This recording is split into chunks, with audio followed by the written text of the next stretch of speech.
Halo semuanya, dan selamat datang. Pernah kepikiran nggak sih, apa yang bikin pengusaha sukses itu beda dari kita-kita? Jawabannya tuh bukan cuma ide bagus, tapi soal pola pikir.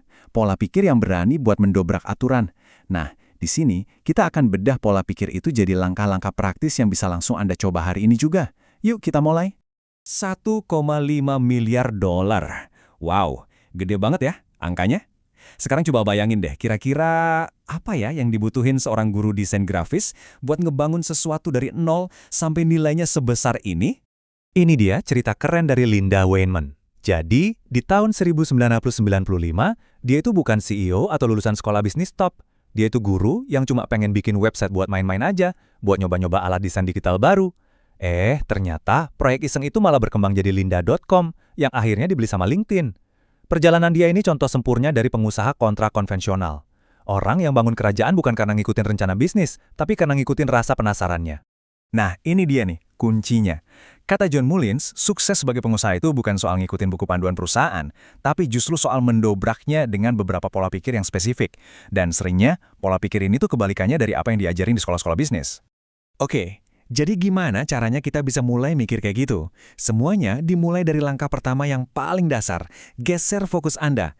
Dari yang tadinya mikirin produk apa yang mau dibuat, jadi mikirin masalah apa yang mau diselesaikan. Ini perubahan cara pandang yang penting banget, yang jadi dasar dari semua bisnis sukses. Perusahaan besar tuh seringnya kejebak di siklus utak-atik sedikit. Mereka ambil produk yang udah ada, terus dimodif dikit, kayak Coca-Cola yang bikin Cherry Coke, terus Vanilla Coke. Ya, ini aman sih, tapi jarang banget jadi gebrakan baru. Sebaliknya, pengusaha sejati mulai dari masalahnya dulu. Mereka nggak nanya, gimana cara bikin produk ini lebih baik? Tapi mereka nanya, masalah apa sih yang benar-benar nyakitin di luar sana yang belum ada solusinya? Biar kebayang, kita lihat contoh nyata ya. Ada namanya Jonathan Thorne. Dia nemuin satu masalah yang risikonya tinggi banget buat para dokter bedah. Alat yang mereka pakai, namanya forceps, itu sering nempel ke jaringan tubuh pasien pas operasi. Coba bayangin, bahaya banget kan itu? Solusinya ternyata simpel, paduan logam baru yang nggak lengket. Tapi jeniusnya tuh bukan di logamnya, tapi di strateginya. Daripada jualan ke semua dokter, Thorne ini fokus ke satu kelompok aja, ahli bedah saraf. Kenapa? Soalnya buat mereka masalah ini paling gawat. Waktu bedah otak, geser 1 mm aja bisa jadi beda antara hidup dan mati. Nah, dengan nyelesain masalah buat pasar yang paling butuh ini, dia berhasil ngebuktiin nilai produknya dan ngebangun bisnis yang super sukses dari sana. Cerita Thorne tadi itu pas banget buat ngejelasin prinsip penting berikutnya. Mulai dari yang kecil dan fokus itu adalah kekuatan, bukan kelemahan. Ini yang sering disebut berpikir sempit. Waktu Nike pertama kali muncul, mereka tuh nggak jualan buat semua orang. Mereka nemuin satu masalah yang spesifik banget. Para pelari jarak jauh butuh sepatu yang lebih stabil dan empuk buat lari di medan yang nggak rata. Jadi mereka nggak bikin sepatu buat semua atlet, tapi cuma buat kelompok kecil ini.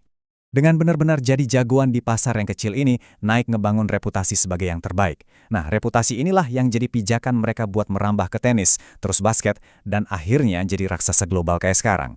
Pelajarannya jelas, berpikir sempit di awal itu kunci buat jadi besar nanti. Oke, masalahnya udah ketemu. Hambatan berikutnya buat banyak pemula apa? Duit. Nah, mari kita lihat gimana para pengusaha ini cari modal dan sumber daya dengan cara yang beda dari biasanya. Ini pertanyaan menarik banget.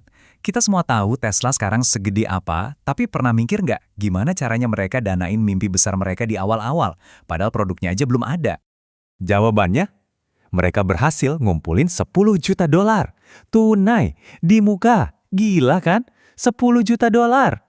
Gimana caranya? Nah, ini jenius banget. Daripada buang-buang waktu berbulan-bulan buat ngerayu investor, Elon Musk dan timnya langsung datengin calon pelanggan. Mereka cari 100 orang kaya yang emang pengen banget mobil listrik. Terus mereka yakinin buat bayar mobilnya lunas, di muka. Jadi mereka pakai duit pelanggan, bukan duit investor, buat modalin produksi pertama mereka. Ini strategi minta uangnya langsung yang ampuh banget. Strategi kreatif kedua buat dapetin sumber daya adalah dengan pakai aset yang bukan punya Anda. Intinya, kita harus cerdik dan efisien.